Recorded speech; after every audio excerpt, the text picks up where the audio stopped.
Hello, everybody. Thank you for joining. We've just hit 12 p.m. Eastern time, so we'll go ahead and get started. We've only got 30 minutes. We've got a ton of stuff to cover, so let's go ahead and dive into it. But I do want to thank everybody for taking time out of your day to come in and join.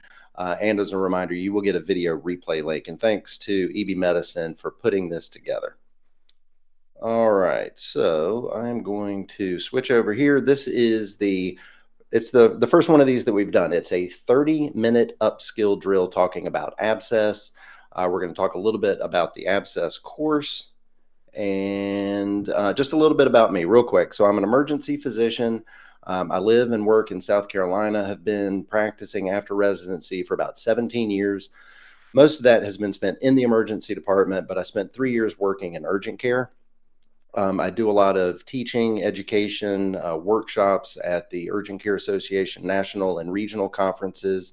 I'm on the board of directors for the College of Urgent Care Medicine, and I'm also the creator of the laceration course from EB Medicine.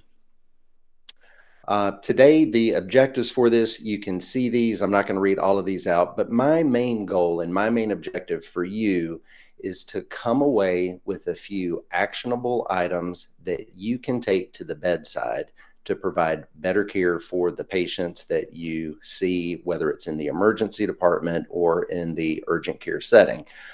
So we're going to introduce and talk about some different abscess devices, go through a couple of common procedures, and then also go through and demonstrate this abscess simulation pad that you can see right here that comes with purchase of the Abscess course. Now, you can put questions and comments over here on the side in the chat. I will try my best to get to some of these at the end. If not, I'll try to review them afterwards and get back to you. All right, so why is this important? Why are we doing a webinar on abscesses? And the reason is that this is incredibly common, regardless of where you work. If that's in the primary care setting, in urgent care, or in the emergency department, you are going to see and have to manage abscesses. We see them all the time. Pretty much any shift that I work in the emergency department, I'm seeing an abscess. So an important aspect of this is to understand, the basic microbiology. Overwhelmingly, these are Staph aureus, and community-acquired MRSA is probably the most common microorganism that we see with this. And the importance of, just knowing what it is that you're seeing, what it is that you're treating, the importance of providing antibiotics after incision and drainage. So I work with and speak with a lot of medical directors of specifically with urgent cares, and this is a big problem for them.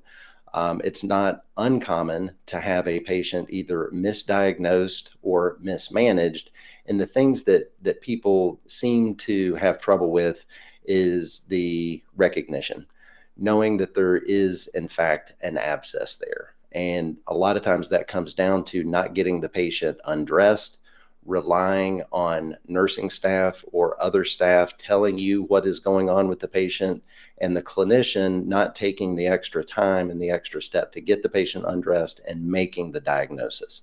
So these are things that can really set the patient up for a bad outcome, and it can also set you up for some medico-legal risk. So these things are important for you to be familiar with and know the ins and outs of abscess recognition and management.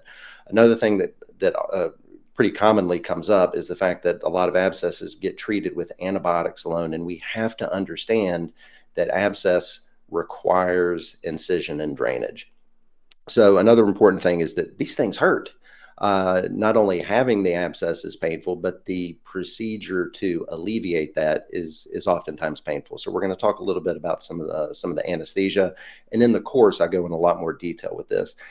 And these things are very rewarding to take care of because the patient, they come in, it's very painful, and the fact that we're able to provide relief is just, professionally, it's very rewarding. So that's why these things are important. We see them all the time, and we have to be able to manage them. All right. So on the previous slide, we saw a run-of-the-mill cutaneous abscess. This is a large carbuncle on a buttock, and things that we see maybe a little bit less common, but we still have to be familiar with all of these, are things like a peritonsillar abscess, paronychia and felon, finger infections. We also have to be familiar with genital infections, maybe like a superficial scrotal abscess, a Bartholin gland abscess. Those are all things that we have to be familiar with. Other things like hidradenitis suppurativa, which commonly occurs in the axilla or down in the inguinal areas. Those are, exquisitely painful for the patient, and you have to be familiar with that. And then also a pilonidal abscess, like the one that you see right here. Very, very painful, very foul smelling when you cut into it. And these things can be quite large.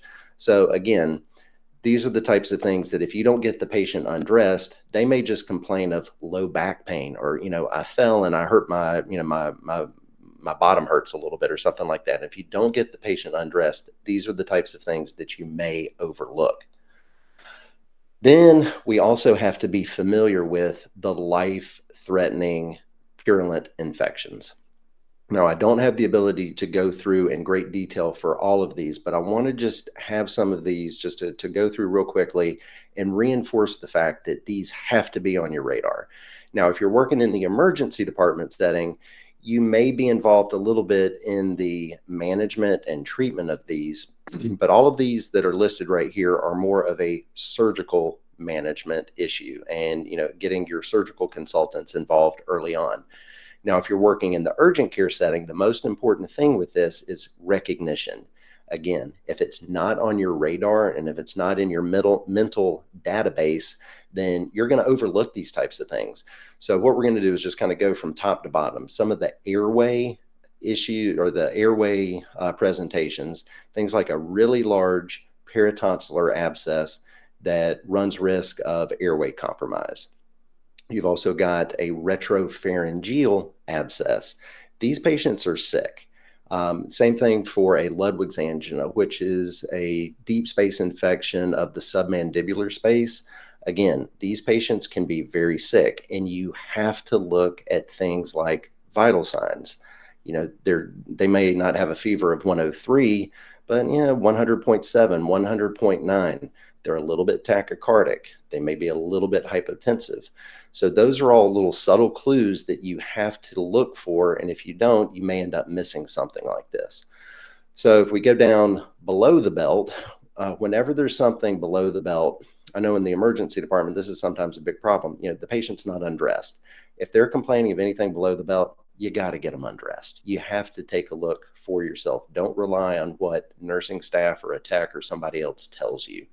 So for these, we're going to be, really, really concerned whenever there is a Bartholin gland abscess. Make sure that there's not extension of infection down towards the perineum.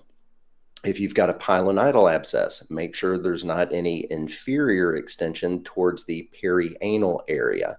Any scrotal complaint, make sure that you take a look. Make sure that there's no crepitance in the skin. Look for erythema. Again, looking at vital signs and making sure there's not something else going on. Comorbidities, things like diabetes. That's just red flag central station there. If you've got a patient with diabetes and one of these types of infections, that has to really, really grab your attention and warrants a few extra minutes of your time, and also documenting all this stuff. So let's see here. Yeah, so, any of these things that are an potential airway emergency or, necrotizing infections, those all have to be identified. Getting your surgical consultants involved early on if you're in the emergency department. But if you're in the urgent care setting, make sure that you're getting these patients to a higher level of care. All right, so we've got a couple of procedural animations here, and we're going to go through your standard incision and drainage and vessel loop techniques. So I'm going to go over to this right here and just start this, and I'm just going to talk over the presentation here. Let me just find it. Okay. So with your standard abscess, incision, and drainage, we're going to wipe the area down with alcohol or betadine. And then we are going to provide anesthesia. Now, this can be done in several different ways. You can do, as demonstrated here, a ring or a field block all the way around the abscess. Some people do this, some people don't. It's just included here for illustrative purposes, and then anesthetizing the area of skin over the abscess. Once it's been anesthetized, you're taking an 11-blade scalpel, you're going to make your incision, you're going to express the area, wipe the pus clean, and then you want to take for your hemostats or a cotton tip applicator, break up any loculations. Now, I include irrigation and packing in here just for discussion. All right, there is a lot of controversy as to whether or not irrigation is needed. It is painful, and there may not be any improvement in clinical outcomes. All right, so with that brief demonstration, we covered a lot of stuff, and packing is a controversial topic. I'm not able to go into all details of that. The literature states that packing is not necessary. I think the main issue with that is that some people may try to put in too much packing, and there really doesn't seem to be any major improvement with outcomes. So there's essentially no need to do that. All right, the next thing that we're going to talk about is a vessel loop drainage technique, or it's got several different names, but mostly people refer to it as vessel loop drainage or loop drainage. All of those steps that we saw in the previous animation are going to be the same. With this, we're making 2 incisions in close proximity, and we're going to be threading a vessel loop type material through that. Now, vessel loops are an OR piece of equipment. I've worked in the ER for 17 years and I've never seen one. You can also use a Penrose drain, but there's a little trick, and that's using the cuff of a glove. And I'll demonstrate that here shortly. That works also very well. Now, the benefits of the loop technique are it's very well tolerated, apparently appears to be less painful. There also appears to be improved outcomes and a decreased failure rate of the procedure in children. So again, it's very well tolerated. It's easy to do, and we're going to demonstrate that here in this little video. A lot of the same steps, wiping it down with alcohol or betadine. I like to use lidocaine and epinephrine because I can see the blanching of the tissue, and I know where it has been. Let's see here. I've got a little pop-up that's there.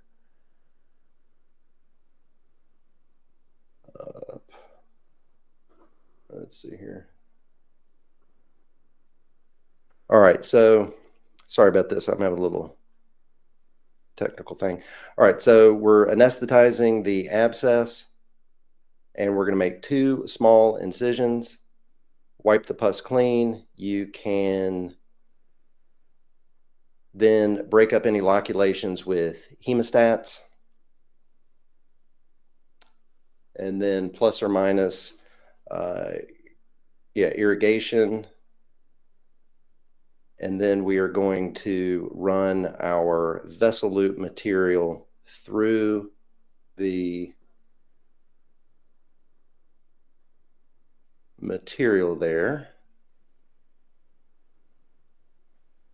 and tie it off, and then you can clip the ends, and then the patient can come back in a couple of weeks. The patient can either come back in and see you in a couple of days, or they can just take that out at home. All right. Does that all make sense? I'm just going to take a quick look here at some of the questions. Important to soak the packing in antibiotic?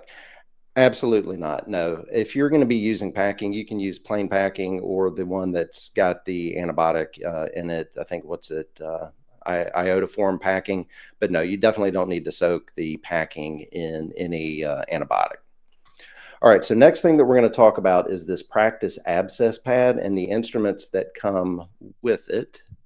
Let's see here.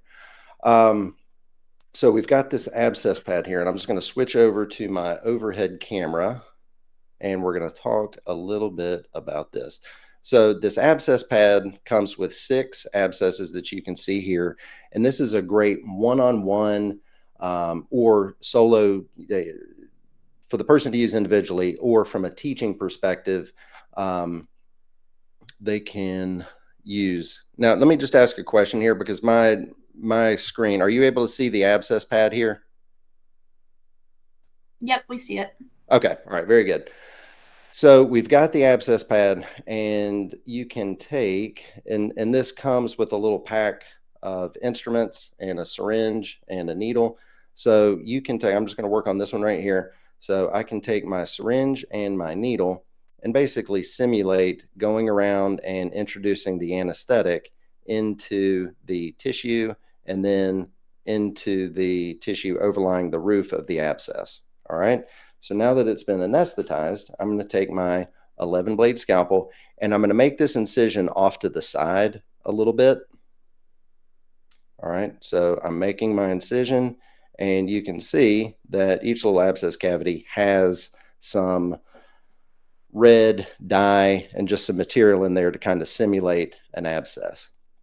All right, so I've made my incision. Then I'm going to take the hemostats and get in there and really break up any loculations.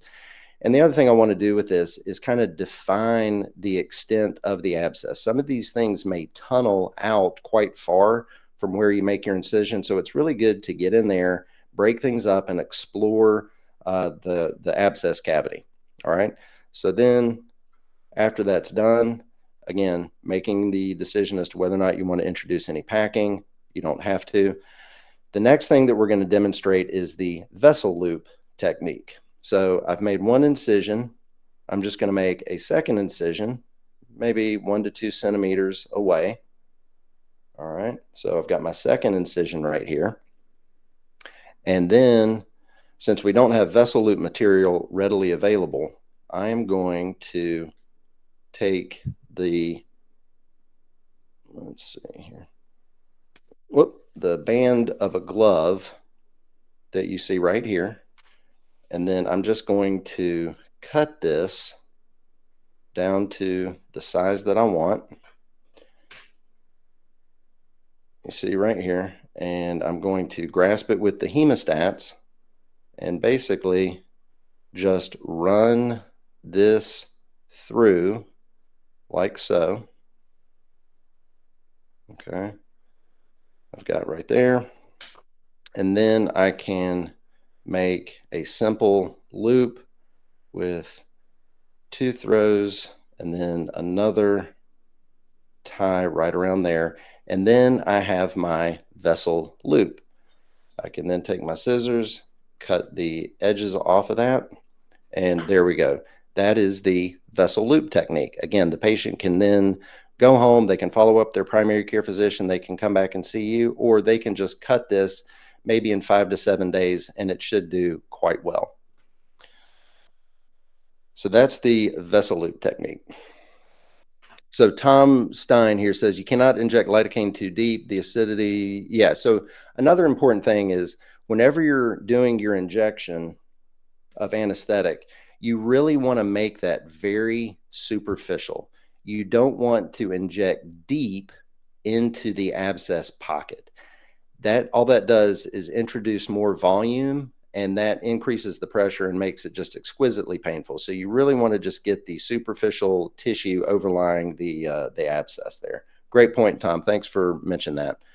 So now we're going to talk about 2 new abscess devices, and the first of which is called the DermaStent. This is from a company called Marmed. And it's basically just this little silicone ladder that can be cut down to whatever size that you need. All right, so I'm not going to cut this because I need to be able to reuse this for other demonstrations.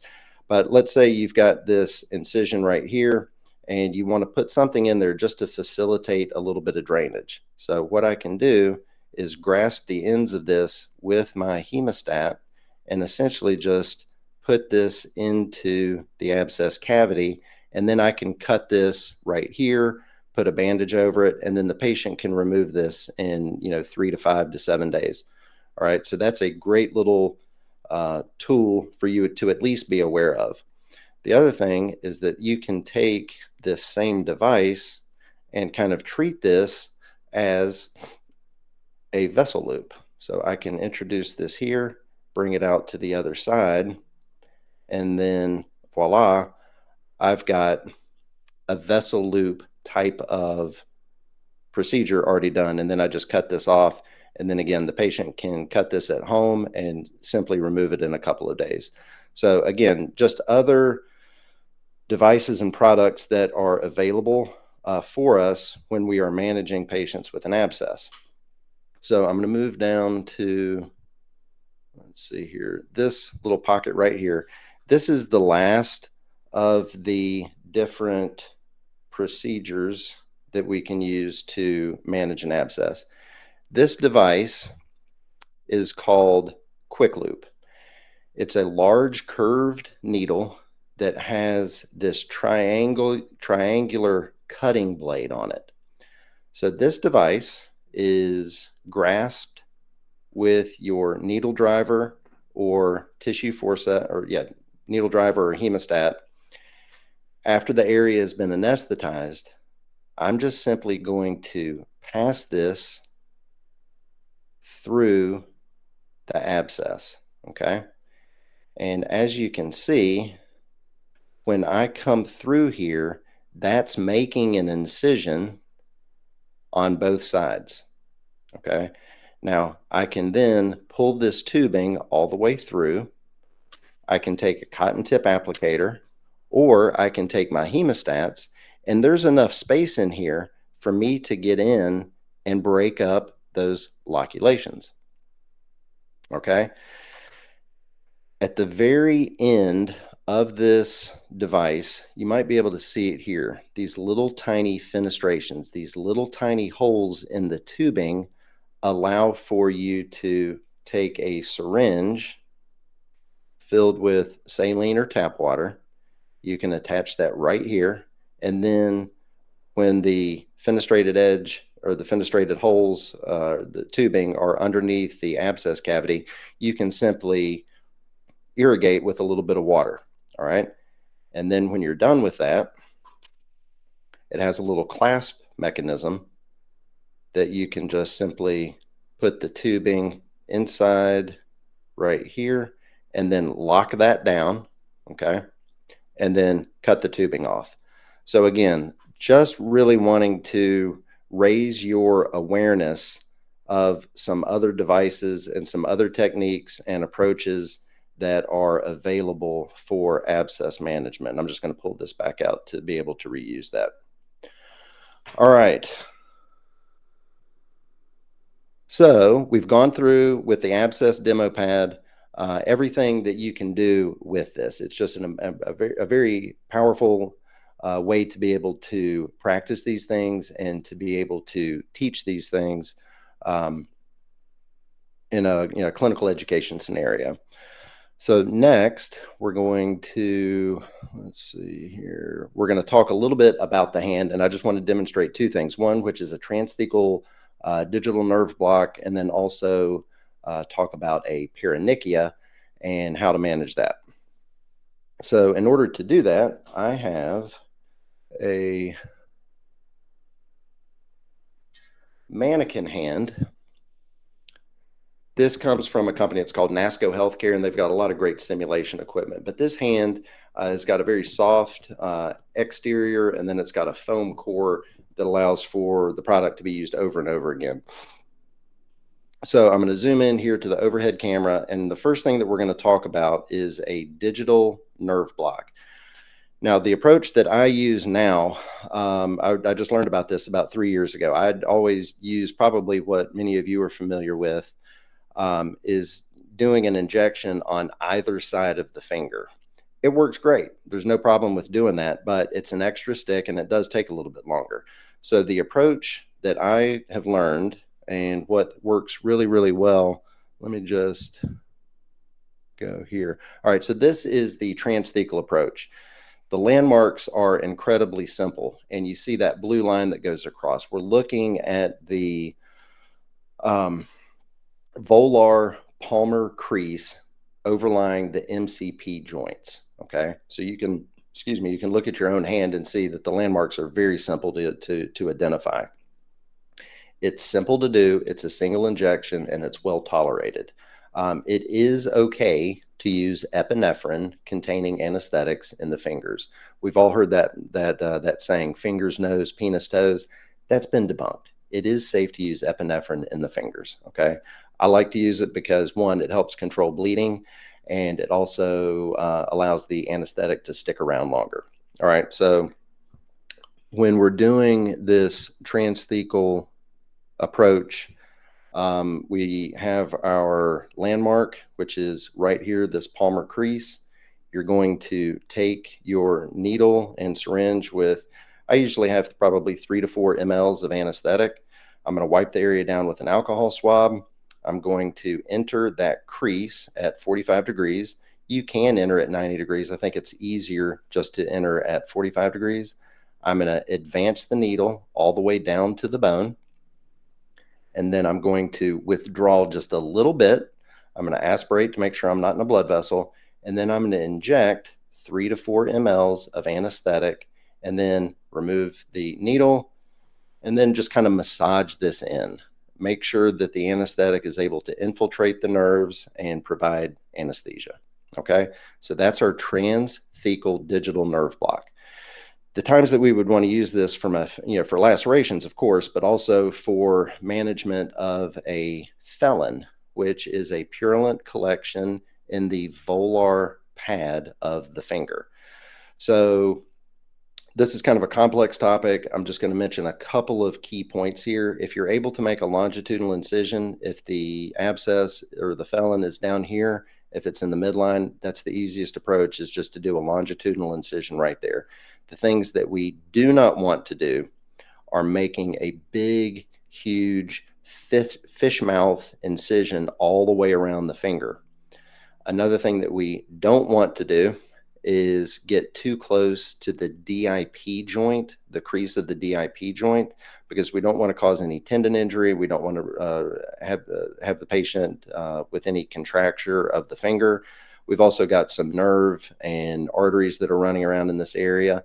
Another important thing is whenever we're grasping or pinching or gripping something, we always take our thumb and it opposes to the radial side of each of these fingers. This is demonstrated here.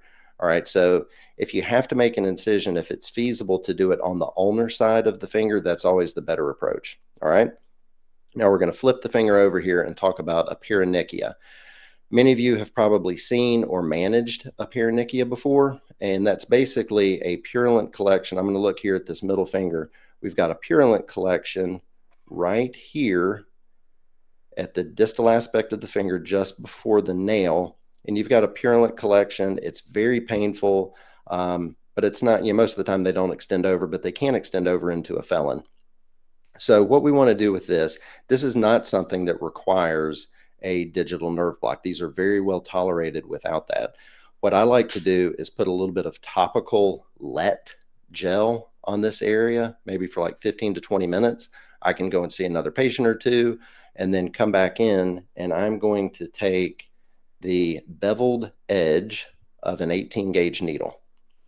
You can also use an 11 blade scalpel, but this just works really well. And then I'm just simply going to insert this right at the cuticle, right above the nail, and just kind of separate that tissue a little bit. And almost as soon as you do this, you're going to have a lot of pus coming out. So this is a very rewarding, easy procedure to be able to do, and is very well tolerated by patients. Then just apply a little bit of manual pressure, try to milk that out. I frequently will just have the patient go over to the sink and irrigate it for a minute or two. So those are just a couple of common hand procedure things that you need to be familiar with. All right, so last thing I'm going to talk about is efficiency. Always think ahead. Think of things that you can do to save time, gathering your own supplies, and anything just to be efficient. If you've got a patient that needs to be discharged, go ahead and discharge them before you go in and get started with the procedure.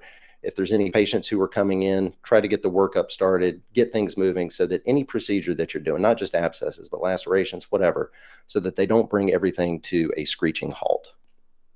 All right, so that kind of wraps up. I know I may go over just a few minutes. If y'all want to stick around, I'm happy to keep talking.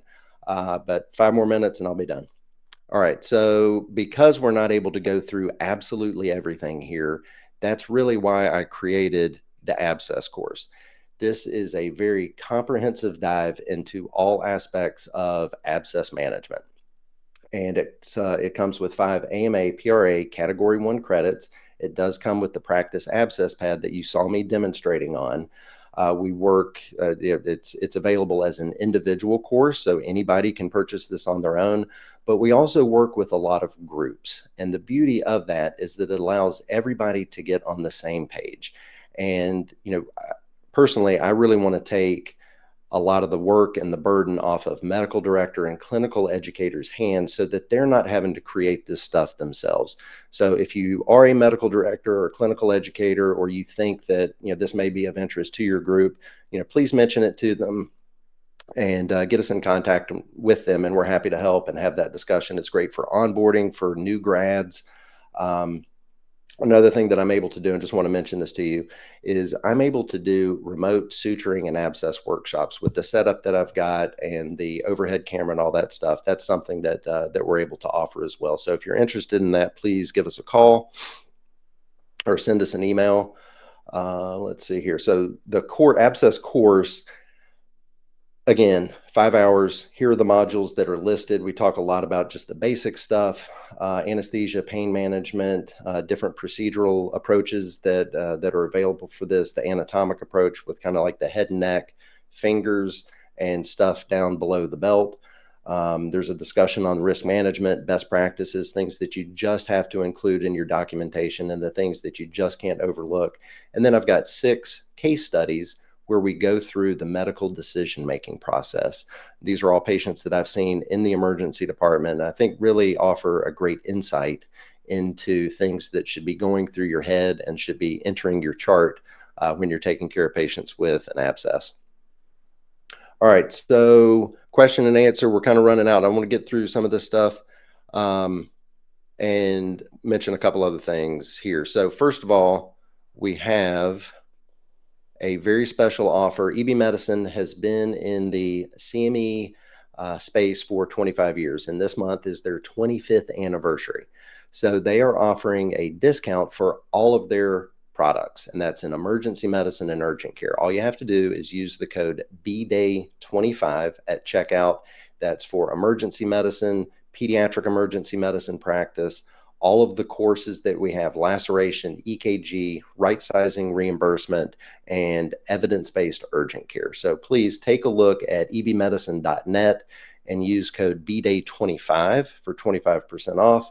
And we are giving away a free subscription to the Abscess course along with the free abscess suture or abscess pad for everybody who was registered. It looks like there's 447 people who have registered. So we're going to pick a name and get in touch with you and get you your abscess course and practice pad. So lastly, just to close out, here's my contact information. Please find me on LinkedIn. And if you've got any questions, shoot me an email. I know that I'm not able to get to all of these questions today, and I sincerely apologize for that.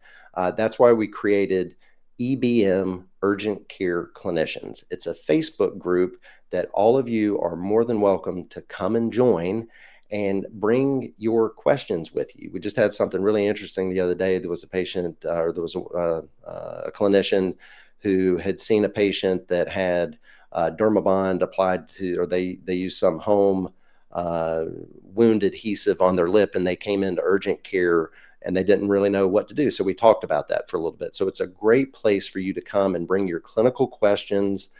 We provide a lot of free foam content on there, and really just want to have a safe, collaborative community for people to come in and share their expertise and ask any clinical questions. Dana Stenzel is our account executive. She works very closely with urgent care and emergency medicine groups to just provide top quality, top notch, customer service, provides reports on usage and things like that. So if you have any questions, don't hesitate to reach out. Shoot me or Dana an email and see what we can do to help you out. So that is all we've got for the slide deck, and just a couple minutes over. So I will go through all of these questions afterwards, and we'll try to post them in that Facebook group. Try to post some answers to that. So again, thank you all for coming. I know it's a lot of information really quick. I'm going to have to go drink a gallon of water after this. That's the fastest I've talked in a long time. I'm from the South, and I usually don't talk this fast. So just really want to thank you all for joining. Thank you for being here, taking time out. You will get a video replay of this webinar. So share it with your friends, your colleagues. And again, don't hesitate to reach out if there's anything that I, Dana, or anyone from EB Medicine can do to be of assistance. Thanks, everybody.